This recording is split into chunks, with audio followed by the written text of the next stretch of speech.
Welcome to Dipanwita's kitchen. দীপান্বিতার রান্নাঘরে আপনাদের সকলকে স্বাগতম। আমার আজকের রেসিপি মূলোর জালি ফ্রাই।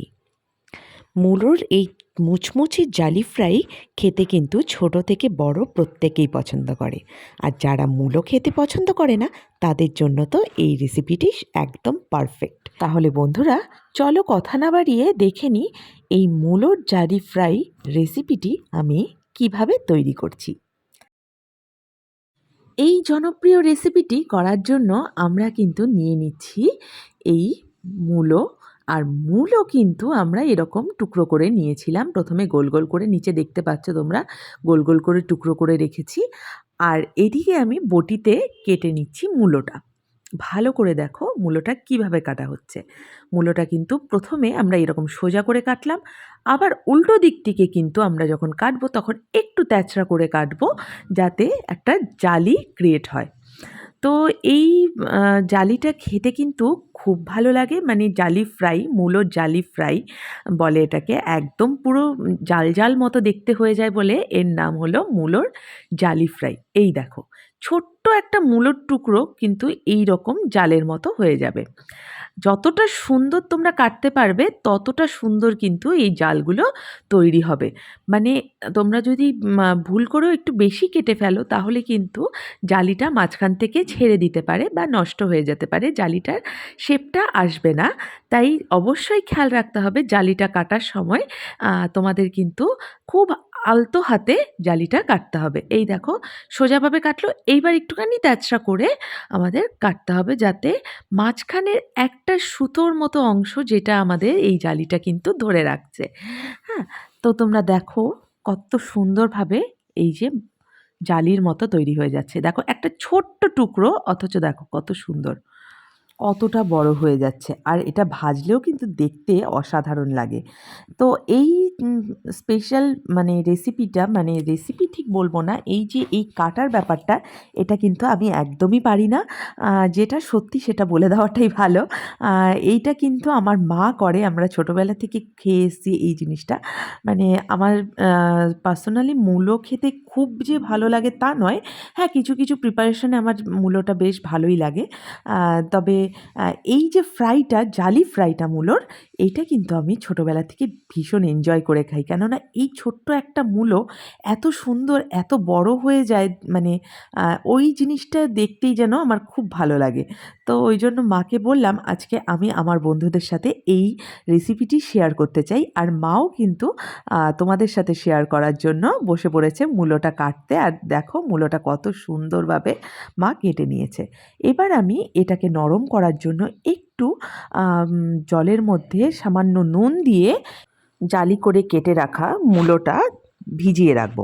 এতে করে কি হবে, এতে করে নুন জলে কিন্তু মূলোটা একটু নরম হয়ে যাবে, আর নরম হলে আমি টানবো যত, ততই আরও জালিটা লম্বা হবে। দেখতেই পাচ্ছ কতটা লম্বা হয়েছে। তো এবার আমি নিয়ে নিচ্ছি একটা বাটির মধ্যে বেসন। বেসনটা আমরা পরিমাণ মতো দেব। দিয়ে দিচ্ছি কালো জিরে, আর দিয়ে দিচ্ছি পোস্তদানা, দিয়ে দেবো সামান্য পরিমাণ হলুদ গুঁড়ো, আর দেব সামান্য পরিমাণ নুন।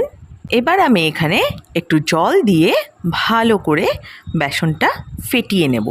বেসনটা আমরা কি করে ফেটিয়ে নিচ্ছি সেটা অবশ্যই আপনাদেরকে দেখিয়ে দেব। তো এই যে আমি যেভাবে বেসনটাকে ফেটাচ্ছি, ঠিক একই রকমভাবে কিন্তু আপনারা বেসনটা ফেটিয়ে নেবেন।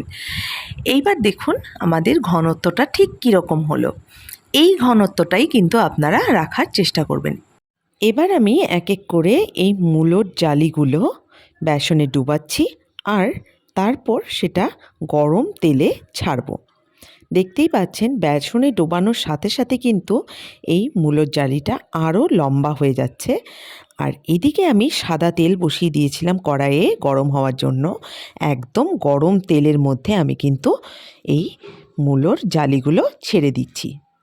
দেখুন কত ছোট ছোট কাটা হয়েছিল, আর সেই মূলোগুলোই কিন্তু এত বড় বড় হয়ে গেছে। তো মূলো যারা খেতে পছন্দ করেন না তারাও কিন্তু এই ইন্টারেস্টিং রেসিপিটা খেতে পছন্দ করবেন। আপনারা কিন্তু বাড়িতে অবশ্যই ট্রাই করবেন আর জানাবেন কেমন লাগলো আমার এই রেসিপি।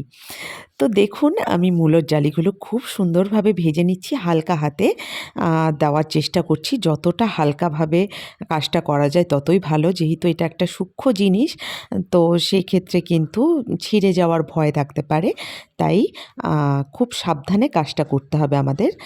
দেখুন আমি বড়াগুলোকে এবার একটুখানি উল্টে দেব। এক সাইড আমার ভাজা হয়ে গেছে, আর তারপর আমি এক এক করে বড়া এরকম উল্টে দেব। মোটামুটি আমার ভাজাটা ঠিকঠাক হলে আমি কিন্তু এটাকে নামিয়ে নেব। খুব বেশি কড়া করেও ভাজবো না, আবার খুব বেশি হালকাও ভাজবো না। একটা মুচমুচে ভাব যেন আসে। এই দেখুন একদম পারফেক্ট হয়ে গেছে আমার ভাজাগুলো। এই পর্যায়ে কিন্তু আমি মূলোগুলো তুলে নেব। তো দেখতেই পাচ্ছেন কতটা লম্বা হয়েছে আর দেখতেও কতটা সুন্দর হয়েছে। এটা দেখতে খুবই সুন্দর হয় এই জালিটা, মানে যে এইভাবে কাটা হয়, এই দেখুন একটা ঝিরিঝিরি ঝিরিঝিরি একটা ডিজাইন এসছে, আর এটাই কিন্তু দেখতে দারুণ লাগে। তো কেমন লাগলো আজকের এই রেসিপিটা? একদমই অন্যরকম একটা রেসিপি আপনাদের জন্য নিয়ে এলাম আজকে। তো মূলো এই সিজনে মূলো তো মোটামুটি সবার বাড়িতেই আসে, আর আপনারা কিন্তু আমার এই রেসিপিটা ফলো করে একবার দেখতে পারেন বাড়িতে আপনাদের কেমন লাগে এই রেসিপিটা। তো ভালো লাগলে অবশ্যই লাইক, কমেন্ট আর শেয়ার করতে ভুলবেন না। শেয়ার করে আমার চ্যানেলটাকে সাবস্ক্রাইব করে দেবেন, আর সাবস্ক্রাইব করে পাশে আঁকা বেল আইকনটা প্লিজ প্রেস করে দেবেন, যাতে পরবর্তী কোনো রেসিপির আপডেট আপনারা সবার আগে আপনাদের ওয়ালে পেয়ে যান। তো বন্ধুরা আজকের মতো এটুকুই থাক। আমি আবার ফিরে আসবো নতুন কোনো রেসিপি নিয়ে আপনাদের জন্য। ততদিন আপনারা ভালো থাকুন, সুস্থ থাকুন আর নিজেদের যত্ন নিন। টাটা বন্ধুরা।